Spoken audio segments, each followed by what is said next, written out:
श्री शिवाय नमस्तु।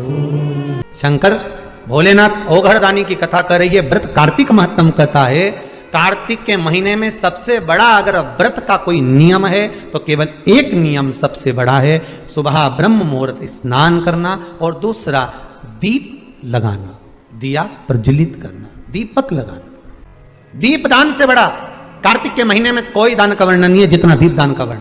इतना सुंदर लिखा है, कार्तिक के महीने में 10वीं तिथि को जो तुलसी की डंडी को घी में भिगोकर अपनी कामना कर कर भगवान के सामने दिए में रखकर जला देता है, दिए की तरह उससे आरती उतार देता है, कहते हैं उसका जन्म दूसरी बार पृथ्वी पर नहीं होता, वो भगवान के गोलोक धाम में जिंदगी भर के लिए विराजमान हो जाता है। विष्णु पुराण का 5वां अंश कार्तिक खंड वर्णन करता है, या स्कंद पुराण का कार्तिक खंड को उठा लीजिए, वो वर्णन करता है 24 तरह के दिए होते हैं। कितने तरह के? 24 तरह के दीप होते हैं। उस दीप में सर्वाधिक श्रेष्ठ दीप होता है तुलसी दल का, तुलसी की डंडी से जो प्रकट किया गया। बत्तियों का भी क्रम है। कार्तिक पूर्णिमा के दिन लगाया गया दीपदान, किया गया दीपदान घर में संपदा की कमी नहीं आने देता। ये उसी में कहा जैसे कार्तिक के महीने में आंवले के पेड़ के नीचे लगाया गया घी का दिया, चौमुखी 4 बत्ती का दिया जो आंवले के पेड़ के नीचे कार्तिक के प्रथम दिन से लेकर कार्तिक पूर्णिमा तक जो आंवले के पेड़ के नीचे चौमुखी दिया 4 बत्ती का लगाता है, उसके घर में संपदा की कभी कमी नहीं होती महाराज। लक्ष्मी कभी कम नहीं होती, लक्ष्मी घटती ही नहीं महाराज। शिव महापुराण की कथा कहती है, विष्णु पुराण कहती है, स्कंद पुराण कहती है महाराज कि भगवान नारायण स्वयं इस जड़ के नीचे अपना विश्राम करते हैं महाराज। प्रयास करा करो, एक चुटकी हल्दी, कितनी? मात्र एक चुटकी हल्दी, आंवले के वृक्ष के नीचे भगवान हरि हर महादेव, कौन से महादेव हैं? हरि हर महादेव के नाम से रखकर उस पर पूर्व मुख कर कर, पूर्व की ओर मुख कर कर जल समर्पित करना प्रारंभ कर दीजिए।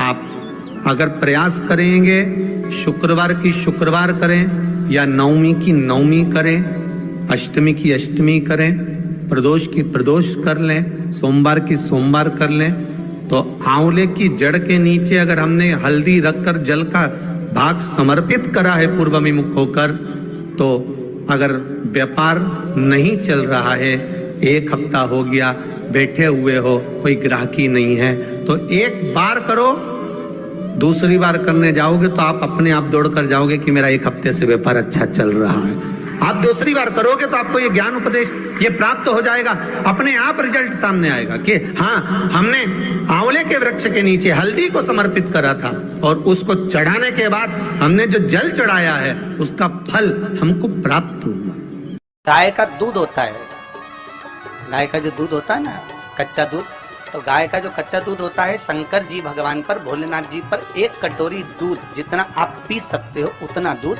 शंकर भगवान पर चढ़ा दीजिए, ठीक है। और चढ़ाने के बाद में शंकर पर चढ़ाया और वो दूध कटोरी में झेल लो, और झेलने के बाद मंदिर के द्वार पर उस एक नींबू को काटो और अवधूतेश्वर महादेव का नाम लेकर नींबू को निचोड़ कर शंकर की देहली पर बैठकर शिव जी का शिवलिंग देखते हुए जो पी जाता है, उसके जीवन में जो मसों की बीमारी होती है वो समाप्त हो जाती है, कभी नहीं हो सकती।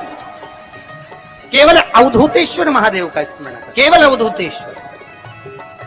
उसी तरह शिव पुराण कहती है, लिंग पुराण कहती है और नर्मदा पुराण। शेष परीक्षा है आपकी और आप चाहते हो कि मुझे इसमें पास होना चाहिए, आप चाहते हो कि इस परीक्षा में मैं पास हो जाऊं, और बहुत जरूरी है मेरा पास होना, मैं बहुत बार दे चुका हूं, बहुत बार दे चुकी हूं, तो प्रयास करना। एग्जाम के पहले कोई सोमवार पढ़े, त्रिपुरा सुंदरी माता का नाम लेकर उत्तर की ओर मुख कर कर गन्ने का रस,